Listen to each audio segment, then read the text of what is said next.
Josué capítulo 21.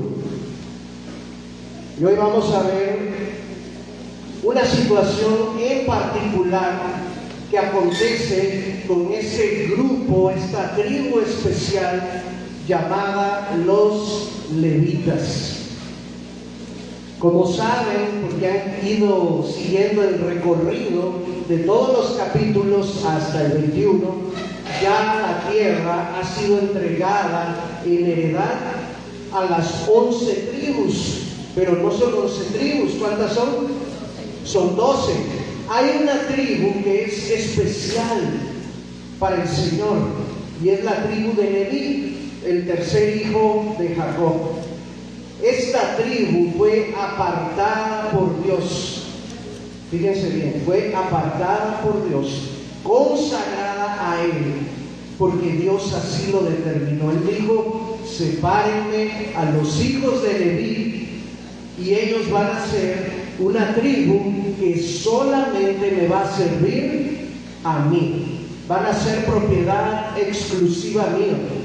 He tomado de las 12 tribus, me he tomado a esta, porque cuando yo maté a todos los primogénitos de Egipto, alguien tenía que pagar por ese rescate. Ustedes me deben, y como me deben la vida de todos sus primogénitos, me voy a hacer de todos los varones de la tribu de Leví, van a ser míos. Eso fue lo que Dios dijo. Si estamos ubicados en la historia, en el Éxodo, cuando el ángel de la muerte pasa y quita la vida a todos los primogénitos de Egipto. Esos primogénitos que murieron, alguien tenía que pagar por ellos. Y Dios dice: la tribu de Leví será la que yo escoja. Todos los varones levitas serán consagrados para mi servicio. Ellos serán los encargados de servir a los sacerdotes, de trabajar en el tabernáculo y de encargarse de todo el servicio que implica instalar, poner en práctica el sistema de sacrificios del tabernáculo. Una tarea que no era sencilla y era una tarea que demandaba tiempo completo. Los levitas, digamos que son los siervos de Dios en la actualidad que trabajan de tiempo completo. Y hay algo interesante aquí, porque Dios había dicho que los levitas no serían dueños de ninguna propiedad, de ninguna tierra. A ellos no se les daría herencia en cuanto a posesión de tierra en Canaán, porque el Señor dice: yo soy su herencia. Pero surge un problema práctico, hermanos, un problema de la vida diaria, un problema que había que resolver. ¿Cuál era el problema? Aunque los levitas no tenían derecho a ser dueños de ninguna tierra, tenían que vivir en algún lado. Eso no podían evitar, no podían meterse todos los levitas al tabernáculo porque no cabían. Necesitaban tierras donde vivir, necesitaban tierras donde fincar allí sus casas para llevar a sus familias, sus esposas, sus hijos, donde también tener un poquito de tierra para cultivar y para dar de comer a sus ganados. Aun y cuando ellos no iban a tener la carta que los acreditaba como dueños de esa tierra, necesitaban una tierra para vivir. Y aquí es donde vamos a aprender 3 lecciones muy importantes acerca de lo que Dios hace con los levitas en este pasaje de Josué 21. Número 1, ponlo aquí, Isaac. Lo primero que vamos a recordar con esta historia de los levitas es que Dios no se olvida de aquellos que le sirven a Dios de tiempo completo. Aquellos que han sido consagrados, apartados y separados para su obra, Dios no se olvida de ellos. Recordarán que Dios había ordenado que del sistema de sacrificios una parte debía de ser quemada como ofrenda a Dios, y una parte del sacrificio, llámese becerro o llámese toro, le pertenecía a los levitas. Esto a fin de que tuvieran para comer. Pero ahora Dios se da cuenta de esta situación y Él ya le había ordenado a Moisés que cuando entraran a la tierra prometida, a los levitas le fuesen dadas ciudades donde habitar con sus ejidos para sus ganados. Ahí lo puedes leer en el versículo 2 del capítulo 21. Esto fue una orden que Dios ya había dado por anticipado. Mucho antes de que entraran a la tierra prometida, Dios ya había pensado en sus siervos y dijo: cuando ya posean la tierra, no se olviden de estos que me sirven de tiempo completo. Les van a asignar ciudades y aparte les van a dar sus ejidos, los lugares de alrededor, con pastizales para que ellos puedan crear sus propios ganados. Esto es interesante, hermanos, y creo que hasta el día de hoy tiene vigencia, quizás de otra forma, pero el principio sigue vigente. Aquellos que hemos decidido obedecer a Dios, atender a su llamado y le hemos dicho: sí, Señor, quiero dedicarme a tu obra de tiempo completo, el Señor pide al mismo pueblo que se encargue de suplir las necesidades de ese siervo que ha renunciado quizás a un trabajo secular. ¿Me explico? ¿Sí van conmigo? Si se dan cuenta y si quieren verlo, aplicar esto al día de hoy, de alguna manera se está sucediendo aquí. Yo estoy dedicado 100% a la obra, al servicio del Señor. He renunciado a buscar un trabajo de mi profesión o de mi carrera para poder servir sin distracciones al Señor. Y ustedes como iglesia han acordado suplir para mis necesidades. Ustedes son los que se encargan de dar mi sustento diario, lo que yo necesito. Y vemos que ese principio ya estaba desde hace siglos atrás. ¿Por qué? Porque Dios no olvida a aquellos que le sirven de tiempo completo. Si no se olvida de los que le sirven, mucho menos de los que están dedicados al 100% a la tarea de servir al Señor. Pero esta historia también nos recuerda una segunda lección. Además de que Dios no olvida a sus siervos, Dios enseña a su pueblo a compartir. Si lo vemos fríamente, la instrucción de Dios es: de la herencia que yo les di a ustedes, de esa herencia ustedes tienen que darle a los levitas. Normalmente cuando nos dan una herencia, ¿qué hacemos con ella? Esto es mío, y como a mí ya me lo dieron, ya me pertenece y no pienso compartirlo con nadie. Aquí, hermanos, necesitamos tener el corazón como el de un niño. Bueno, algunos niños, porque a lo mejor hay algunos que desde chiquitos ya son bien codiciosos, pero la mayoría de los niños, quiero poner de ejemplo aquí a mi sobrino. ¿Quién le dio dinero? Hace poquito, por sus dientes, ¿no? Que se le cayeron, tú le diste dinero. Y él se acordó, fíjense, él se acordó cuando ya tenía ese dinero, que él no le había dado nada a Prisi por su cumpleaños. Entonces el dinero que le dieron por sus dientes fue con Prisi o con Débora. ¿Con quién fue? Con Prisi. Y le dijo: ten, de tu cumpleaños. O sea, a él no le costó absolutamente nada ganar ese dinero, pero cuando ya lo tuvo, no lo retuvo para sí, diciendo: bueno, ahora ya es mío. Sino que él se acordó de algo y dijo generosamente: pues yo recibí, también doy. ¿Qué hizo el pueblo para heredar esas tierras? sí lucharon, sí tuvieron que pelear contra gigantes, derribar murallas, pero nos hemos dado cuenta en todo el libro de Josué que todo esto fue idea e iniciativa de Dios. Dios fue el que dijo: los voy a sacar de Egipto. Dios fue el que con milagros los sacó de Egipto. Dios fue el que los introdujo a la tierra prometida, y Dios fue el que les dio la victoria sobre sus enemigos. Prácticamente Dios hizo todo. El pueblo cooperó y participó, pero de Dios fue la iniciativa.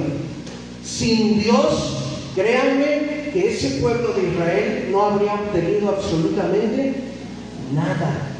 Nada, no habrían podido heredar nada. Entonces, ahora que ellos ya tienen una herencia, Dios les pide: sean generosos, no se olviden de sus hermanos. Sus hermanos levitas no pueden ser como ustedes y dedicarse a la ganadería, a la agricultura y a todo lo que ustedes se van a dedicar, de andar quizás tomando un arma para luchar. Las armas de ellos son el arca, las armas de ellos son poner el incienso que suba como ofrenda de olor grato a mi presencia. La lucha que ellos libran es en el tabernáculo, orando por cada uno de ustedes. Entonces, no es justo que ellos se queden sin nada cuando ustedes han heredado todo. ¿Cuál fue la respuesta del pueblo? Si ustedes leen el pasaje con detenimiento, lo cual aquí no nos da tiempo, se van a dar cuenta que cada tribu empezó a dar ciudades con sus ejidos, con pastizales, para que los levitas pudieran habitar en ellas, incluidas las 6 ciudades de refugio de las cuales hablamos la semana pasada. Miren este mapa, quizás estaba difícil de visualizar hasta allá atrás, pero lo que ustedes ven, los puntos negros, son las ciudades entregadas por cada tribu para que los levitas las pudieran habitar. Y luego los círculos rojos son la ubicación de las 6 ciudades de refugio que ya estaban establecidas. Contando las 6 ciudades de refugio con las ciudades que entregaron cada tribu, en total los levitas recibieron 48 ciudades, lo cual, hermanos, no es poca cosa. Quiere decir que el pueblo dio generosamente. Algunos dieron más, algunas tribus dieron más que otras, porque el tamaño y de su población y de su territorio ameritaba que dieran más ciudades, pero no hubo ni una sola tribu del resto de las 11 que no diera para esta causa de sus hermanos levitas. Todos estuvieron de acuerdo, en un mismo sentir, en decir: sí, estoy de acuerdo en dar 2 ciudades, 3 ciudades, 5 ciudades, para que aquí habiten mis hermanos levitas, puesto que ellos no tienen manera de heredar tierra. ¿Se dan cuenta qué bendición es cuando de lo que recibimos también damos? El mismo ejemplo de Eitan recibiendo un dinero que él no esperaba e inmediatamente compartiéndolo con alguien más. No lo retuvo para sí, no se quedó él solo con la bendición, sino que la compartió con aquellos que estaban en necesidad.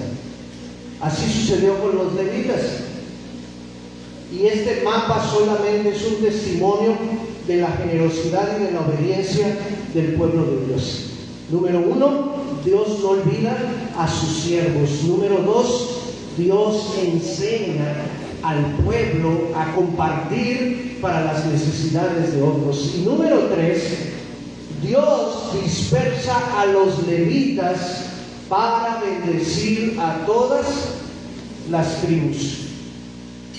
¿Usted está familiarizado con el Vaticano?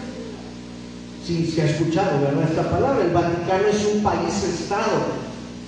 Se le considera dentro de los países geopolíticos del mundo.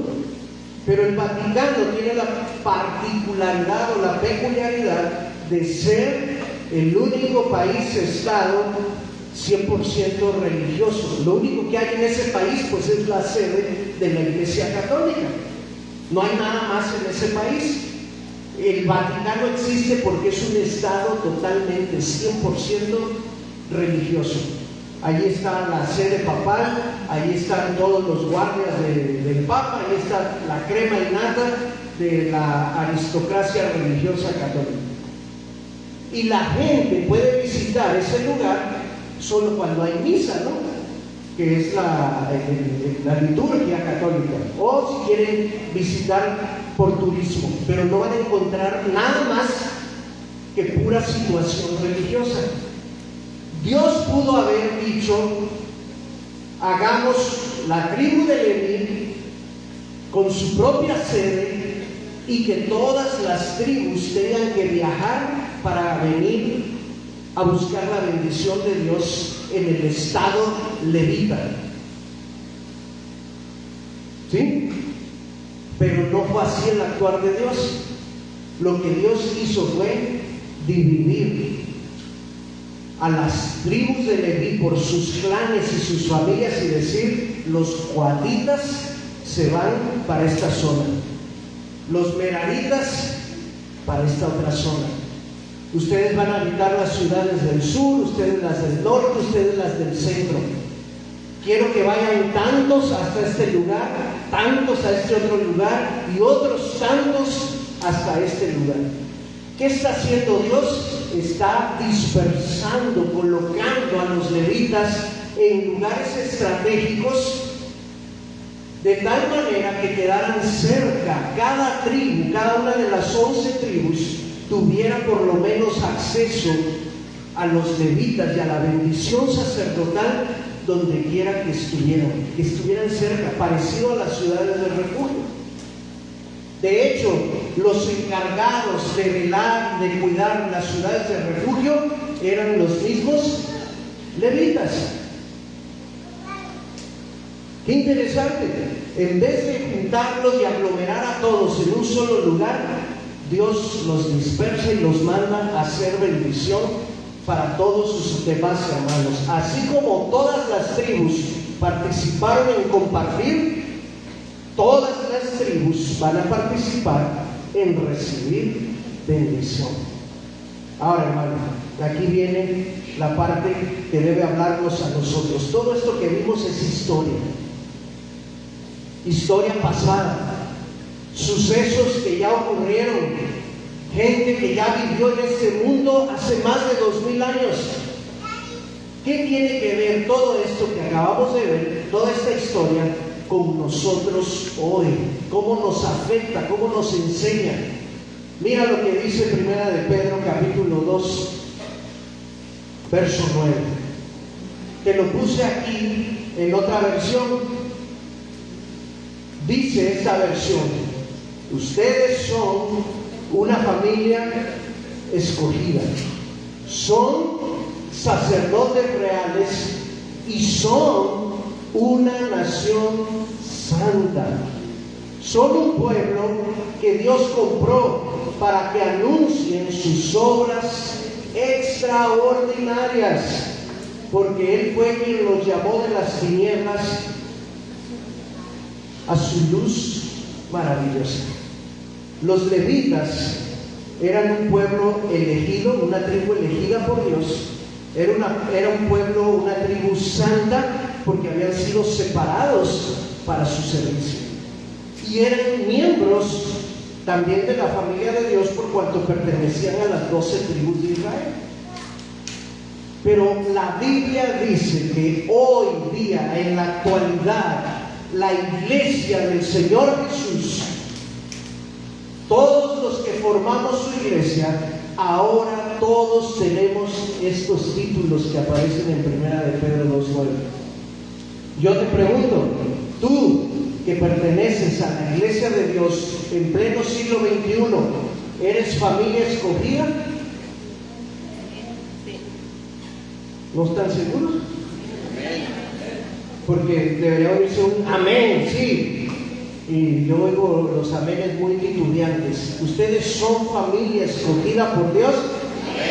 Okay. ¿Ustedes son sacerdotes reales? Algunos dirán, bueno, en esa tengo mis dudas. El sacerdote es el que está allá enfrente hablando. Todos nosotros pertenecemos al sacerdocio real del Señor Jesús. ¿Somos una nación separada para su servicio, una nación santa? Sí, amén. Todos nosotros que hemos creído en Jesús como nuestro Salvador y que pertenecemos a su iglesia el día de hoy, tenemos estos títulos. ¿Somos también un pueblo que Dios compró? Claro que sí, con su sangre Él nos redimió. Él pagó el rescate por nosotros. Entonces, ¿quiénes son los levitas actuales? Los que pasan a tocar, porque así le dicen ahora los grupos de alabanza, que pasen los levitas y los salmistas, como si los demás fueran de otra categoría. ¿Quiénes son los levitas actuales? Nosotros estamos dedicados al servicio del Señor. Fuimos comprados por Él. Él pagó el rescate por nosotros y ese rescate que pagó nos consagró para su servicio. La misma Biblia dice en Hebreos que en este mundo nosotros somos peregrinos y extranjeros, que por este mundo vamos de paso, que no pertenecemos a este mundo. Pertenecemos a aquel quien dio su vida en rescate por nosotros. Vivimos para su gloria y para sus propósitos. También nosotros hemos sido elegidos, hemos sido llamados y hemos sido apartados para servir al Señor. Ahora, de las lecciones que vimos con los levitas, acuérdate tú también de esto, hermano. Regrésate a la 1. Que Dios no se olvida de nosotros.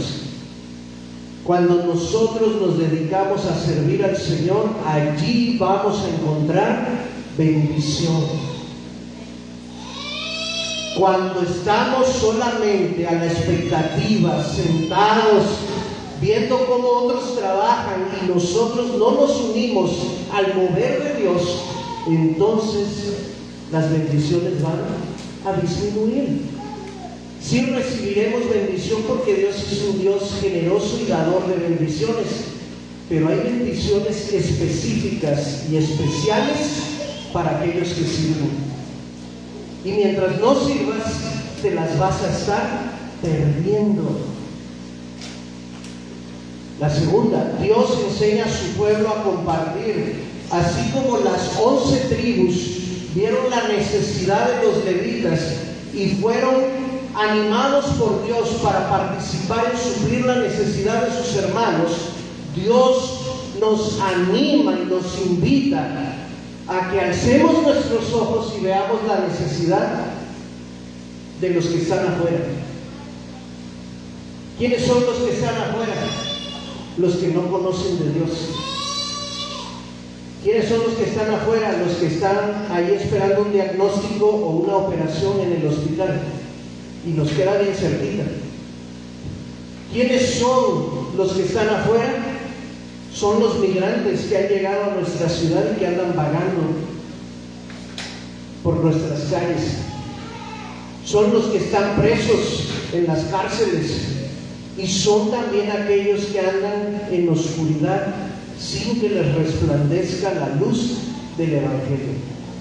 ¿Qué les pidió el Señor a las 11 tribus? Compartan de la herencia que yo ya les di a ustedes. ¿Qué nos dice el Señor a nosotros? Compartan de la herencia que ya les di a ustedes. ¿Cuál herencia nos dio?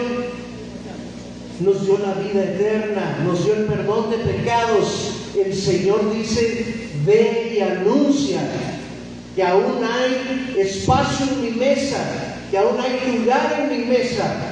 Ve y comparte. Recuerda que Dios no hizo un estado a donde la gente viniera. Él dispersó a los levitas, y esa es la tercera lección. La tercera ahí dice que Él dispersó a los levitas. Entre semana tenemos 6 o 7 grupos funcionando en diversas casas, en diversas colonias de la ciudad, para tratar de llevar luz a Villas del Carmen, tratar de llevar luz a Presidentes, tratar de llevar luz a Piedra Angular, aunque ahí hay bastante luz, pero como quiera, a veces les falta otro poquito. Llevar luz, ¿dónde hay otra? Periodistas, llevar luz al hogar de Silvia y de Elia, porque ahí no hay la reunión presencial, pero está la reunión de manera virtual. Pero hermanos, 6 o 7 siguen siendo muy poquitas. Podríamos tener mucho más. A menos que ustedes me digan, pastor, es que nomás queremos que haya 6 porque eran 6 las ciudades del refugio. Entonces queremos ser bien bíblicos. Así como nomás había 6 ciudades del refugio, nomás queremos 6 células. No. Podemos ser más dinamitas. Porque en total, con todo y las ciudades de refugio, ¿cuántas ciudades les dije que había? 48. 48, para que ninguna tribu tuviera pretexto de decir, yo no puedo ir hoy a la adoración, yo no puedo conocer más de Dios porque me queda lejísimos hacer el viaje hasta donde está concentrada la tribu de Leví. No, la tribu de Leví estaba alrededor, cerca, para que todos tuvieran la oportunidad de tener acceso. Dios nos ha dispersado a nosotros para que entre semana podamos cumplir con lo que dice el pasaje de Pedro. En alguna ocasión yo tenía un mapa de la ciudad y lo punteaba con, ¿cómo se llama? Las chinchetas de colores, para ver más o menos cómo estábamos distribuidos. Y hermanos, tenemos la bendición de que las familias de Dunamis vivimos en diferentes colonias, estamos dispersos. Sí es cierto que hay algunas colonias donde se juntan varios. Por ejemplo, en Piedra Angular tenemos sobrepoblación. Creo que somos 6 familias las que vivimos ahí en ese pedacito. En Villas del Carmen, ahí hay un buen número, lo que es Villas del Carmen, Acoros 1, Acoros 2, año 2000, ahí hay otro buen número de familias. Pero también tenemos hasta los ejidos, gente viviendo, allá está la hermana Nora, hasta las afueras. Tenemos gente viviendo en la colonia central, tenemos gente viviendo por la San Joaquín, por la Doctores, tenemos gente viviendo en la Presidentes, tenemos gente viviendo Privada Blanca. ¿Dónde más? ¿Cómo se llama donde viven ahí ustedes? ¿Cómo? Acoros Progresivo. Bueno, es que está creciendo tanto que ya le tuvieron que poner así progresivo. En los compadres. Bueno, tenemos gente por todos lados. Gracias a Dios, el Señor nos ha dispersado. ¿Para qué? ¿Qué dice el texto de Pedro? Ponlo en el mensaje. Ahí dice, para que anuncien sus obras extraordinarias, recordando que Él fue quien los llamó de las tinieblas a su luz maravillosa. Hermanos, ese simple hecho de que el Señor nos rescató de la vida pasada, de la vida sin Cristo que antes vivíamos, esa ya es una obra extraordinaria. Tú ya tienes un testimonio que compartir con tus vecinos, con tus amigos, con tus familiares. Tú antes estabas perdido en oscuridad, eras un enemigo de Dios, y ahora Él te ha hecho su amigo, te ha perdonado, te ha dado vida eterna y te ha dado propósito. ¿Crees que haya personas alrededor de tu colonia que necesitan oír eso? ¿Tú crees que sí o crees que no? Yo creo que sí. Yo creo que sí. Ya viene el verano, ya se acerca el verano. El próximo mes estrenamos verano. ¿Qué vamos a hacer en el verano? ¿Qué quieres hacer? Si es cierto que un grupo vamos a ir a representar a la iglesia en un lugar donde hay mucha necesidad en el círculo del silencio, pero ¿qué vamos a hacer? Hacer luz allá en la Judea y oscuridad en la Jerusalén. Algo tenemos que hacer. Ya se me va a ocurrir a mí algo, pero ojalá y que también a ustedes se les prenda y digan: pastor, se me está ocurriendo que ahora en vacaciones de verano, allí en mi colonia, podríamos hacer esto en el patio, o allí en mi casa, en mi barrio, hay un parquecito, podríamos compartir. Yo me encargo de juntar a la gente, usted nomás llegue ahí, lleve guitarra, lleve un piano, lleve palabras y a ver qué hacemos. Yo quiero ver que en mi colonia se establezca una dinamita. Ayúdenme. Necesitamos anunciar las obras maravillosas del Señor. Para eso nos dispersó Dios, para que la luz pueda resplandecer a aquellos que están en la oscuridad.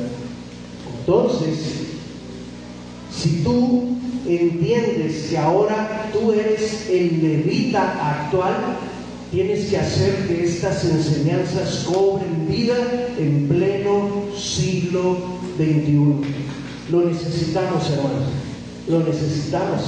Necesitamos que este lugar se llene. Necesitamos ver más rostros nuevos. Necesitamos hacer nuevos discípulos. Y necesitamos que los que fueron nuevos creyentes el año pasado se unan a la tarea. ¿Cómo lo vamos a hacer que se unan? Pues tomando iniciativa los más viejos para poder jalar a los más nuevos, para que a su vez jalemos a los que no conocen del Señor. ¿Sí está claro eso? Porque a veces pienso que predico, lo grabamos y como que no se entiende. Entonces, yo no quiero perder mi tiempo al estar aquí hablando, no quiero estar hablando como loco. Quiero ser concreto, específico, animarte de parte de Dios a que este verano podamos usarlo para su gloria, para sus propósitos. Ve pensando en tu víctima. ¿Quién va a ser esa persona a la que vas a invitar? ¿Quién está poniendo ahorita a Dios en tu mente, en tu corazón? Mi primo, mi compadre, mi vecina, mi compañero de trabajo. ¿Quiénes serán esas personas que van a ser alcanzadas, que van a ser llevadas a la luz? Porque tú le vas a contar de las obras maravillosas que Dios ha hecho en tu vida, Cierra tus ojos. Toma en serio esta invitación de parte de Dios. Me da gusto leer que el pueblo de Israel fue generoso, fue obediente, compartió sus tierras con sus hermanos levitas. Y me da gusto leer que los levitas con todo gusto fueron a esos lugares para poder bendecir a su vez a sus hermanos que les habían dado con generosidad. Fue un tiempo muy bonito, muy especial de unidad y de armonía. Cuando los